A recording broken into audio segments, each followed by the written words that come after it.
তেল এমনকি রোদে দেওয়া ছাড়াই যদি আচার বানিয়ে রাখা যায় বয়মের পর বয়ম, তাহলে কেমন হয় বলেন তো?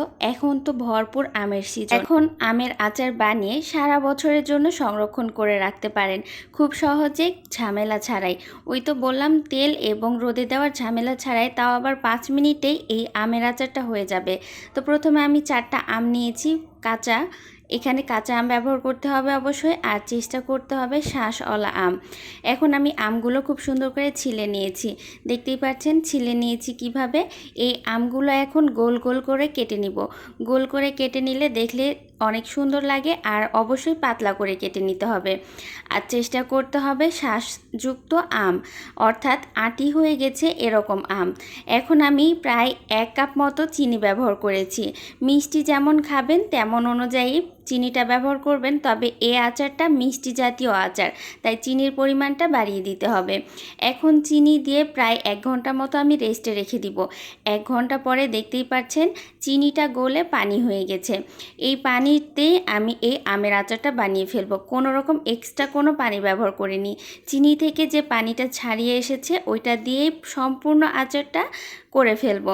দিয়ে দিলাম 1 চামচ ভিনেগার, দিয়ে দিলাম লবণ 1/2 চামচ। এখন আর কোনো উপকরণ ব্যবহার করব না, এখন আমি চুলার জালটা অন করে দিব। দেখতেই পাচ্ছেন চিনি থেকে কতটা পানি বের হয়েছে, এগুলো চিনির পানি। এক্সট্রা কোনো পানি অবশ্যই কেউ ব্যবহার করবেন না, এতে করে কিন্তু আচারটা একদমই পারফেক্ট হবে না। যখন বলক উঠে এসেছে, একেবারে অল্প পরিমাণ 1/2 চামচ আমি হলুদ গুঁড়া ব্যবহার করেছি, 1/2 চামচ মরিচের গুঁড়া ব্যবহার করেছি, এতে করে রঙটা খুব সুন্দর আসবে।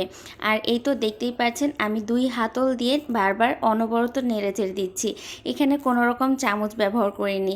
আর দিয়ে দিলাম এখানে শুকনা মরিচের গুঁড়া, আস্ত শুকনা মরিচের গুঁড়াটা একটু ভেঙে নিয়েছিলাম।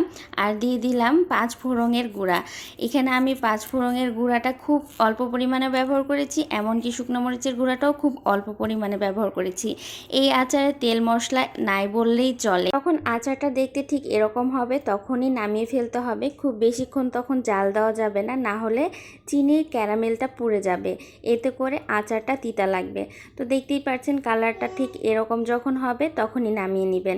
আজকের এই আচারের রেসিপিটা কার কাছে ভালো লেগেছে অবশ্যই জানিয়ে দিবেন। আশা করছি আজকের আমার এই আমের রেসিপিটা সবার কাছে অনেক ভালো লাগবে, কারণ এখন আমের সিজন চলছে, তাই কম বেশি সবাই আচার বানাবেন। আমার মনে হয় এই আচারটা দেখার পরে সবাই এই আচারটা অবশ্যই বানিয়ে ফেলবেন। সারা বছর সংরক্ষণ করতে চাইলে ভিনেগারটা অবশ্যই দেওয়ার চেষ্টা করবেন, এতে করে আচারটা খুব ভালো থাকবে। তো আজকের মতো এ পর্যন্তই। আল্লাহ হাফেজ সবাইকে।